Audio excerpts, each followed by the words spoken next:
This video was sponsored by Dragonheir. What is up, my fellow gamers? In today's video, we are going over the top 5 mistakes that new players make in Dragonheir Silent Gods. I figure now is a great time to go over this because we have a ton of new players because of the Dungeons and Dragons collaboration with Dragonheir. Click the link in the description box to download the game now. I'm gonna have timestamps down below so you can navigate to certain parts of the video. If you're new to Dragonheir, I'm gonna give you a brief introduction to the game first. Dragonheir is an open world strategy RPG game that has a Western fantasy style theme to it. It incorporates many tabletop RPG mechanics represented by games like Dungeons and Dragons. Dragonheir already has over 10 million downloads worldwide and has reached the #1 top spot in more than 10 regions since its global launch. Dungeons and Dragons is one of the most popular tabletop RPG games, and it is doing a collaboration right now with Dragonheir. We're currently in the first phase of this collaboration, which has introduced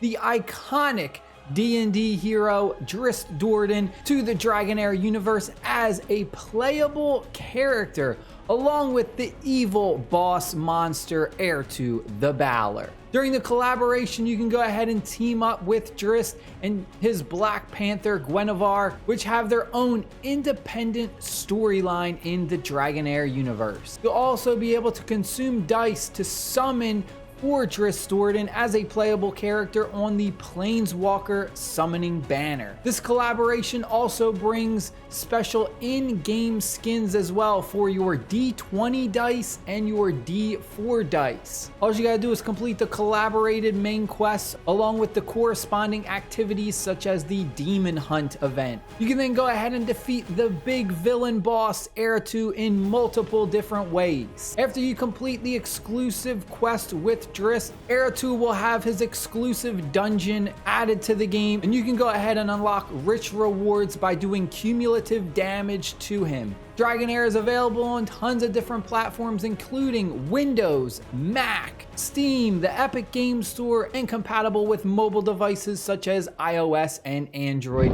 All of the active codes currently, as a new player, getting some freebies early on can help power up your account a lot. First mistake I see new players make, and this isn't in any specific order, I think all 5 of these mistakes are equally important, and that is going to be the first one: focusing too much on trying to summon for legendary heroes and thinking that you need to have these legendary heroes or even epic heroes at that.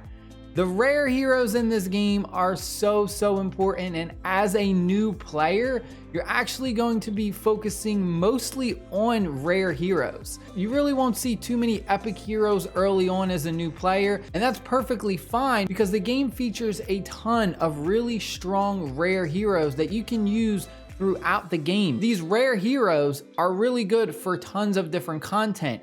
If you're ever confused, you can go ahead and just click on the little star icon in the bottom right, and this will give you like a breakdown of which game modes this specific hero is good for. This is community based.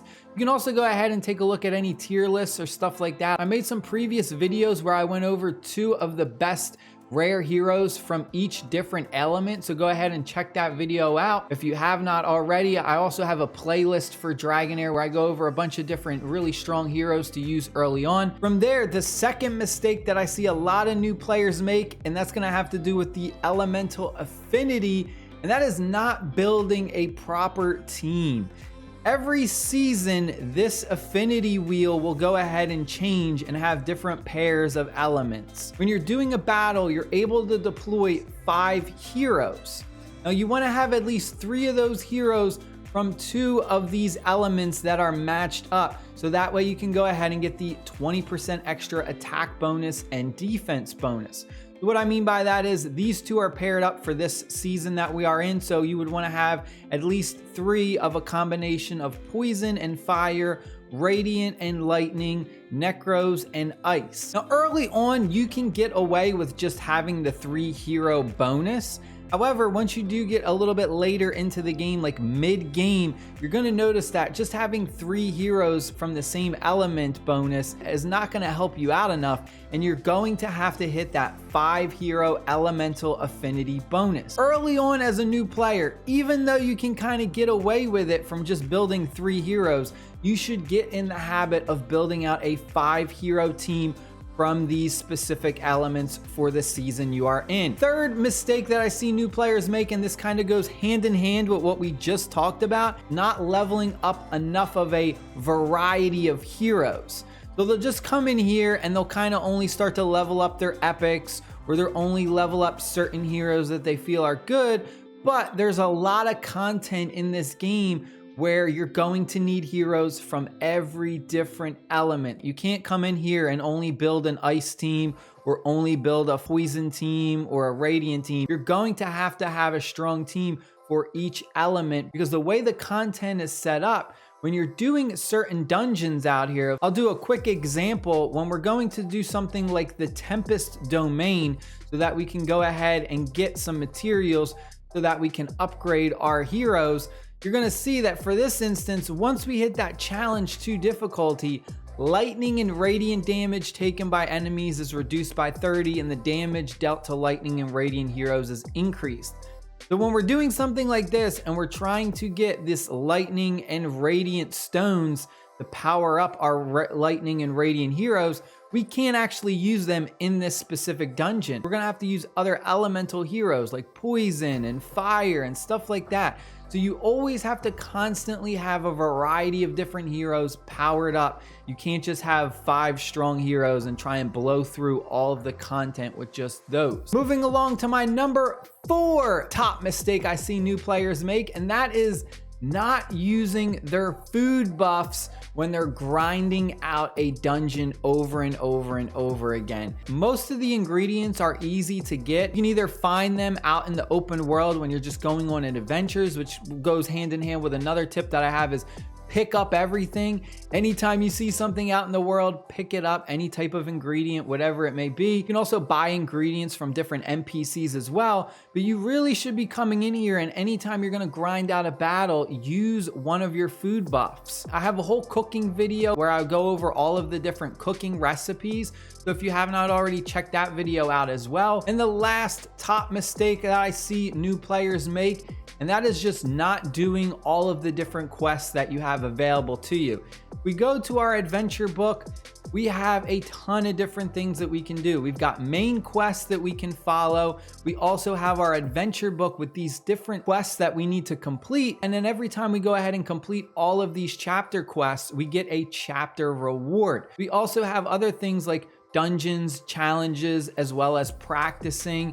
And then if we go to our third tab, we have complete every 4 commissions to claim extra rewards. And you can do this every day. So that's 1 free Starlight Stone Dice that you can get every day for completely free. All you gotta do is 4 really quick side quests for a bunch of free rewards, as well as some journey XP as well for your overall account level. And then if we go to the last tab, we have our adventure guide, where if we're ever confused and we just feel overwhelmed, we've got main quests, side quests, and just a bunch of different things that we can go ahead and click on that will help us easily navigate where we should go next. So really take advantage of using your adventure book and going through all these different tabs to help you complete different contents in the game and give you a clear direction on where you should go in the Dragonheir universe. That is it. I hope you guys and girls enjoyed the video. Click the link down below in the description box and start your journey today in Dragonheir Silent Gods. Don't miss out on this Dungeons and Dragons collaboration. Stay happy, stay safe, and I'll see y'all later. Peace.